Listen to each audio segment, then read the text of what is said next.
Hello, today is September the 10th, Monday, and the reading for today is 1 Timothy chapter 1.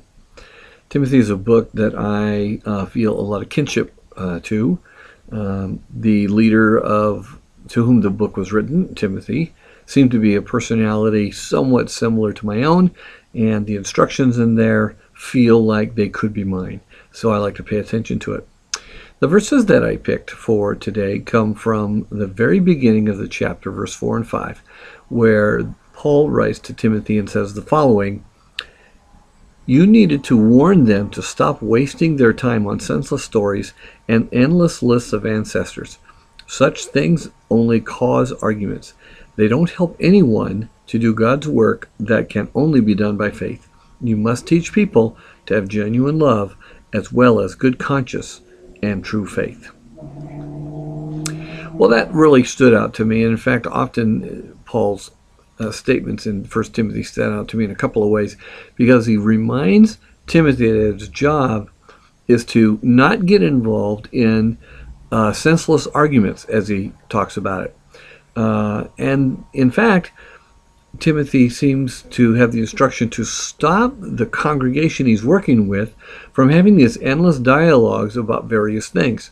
Now, there can be a number of things that they could be talking about, but it could be the implications are the ancestry of Jesus and how Moses' law fits into the dynamics and all kinds of technical and somewhat theological things. Now, I love theology. I love talking with people about spiritual questions.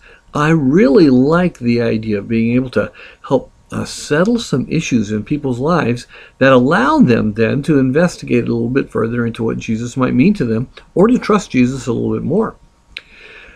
But what I see here is that my love of the dialogue and of theology and of the whole idea area does not produce righteousness in me. Righteousness, when properly understood, has to do with right relationships. It is not about perfection, and it isn't about being holy. It is about living proper relationships with people and with God. Now, that means it has to do with choices. That means it has to do with the values. And when Paul talks about leading to true faith, what he means is the kind of choices that a person makes when they say, I believe what God is telling me, I believe what Jesus is instructing me, and I will do that. So this passage contains a warning for me, and perhaps you, that the ideas that we may have and the dialogues that we may have, as enjoyable as they might be, do not lead to righteous living. It's only by choosing, it's only by following through on what Jesus says, it's by acting on his instructions, believing them to be the best for me, that creates righteousness. So I want to practice that more every day, even while I dialogue with folks. I want to be able to say, I'm living more accurately every day. I hope you feel the same way. Talk to you soon. Have a great week.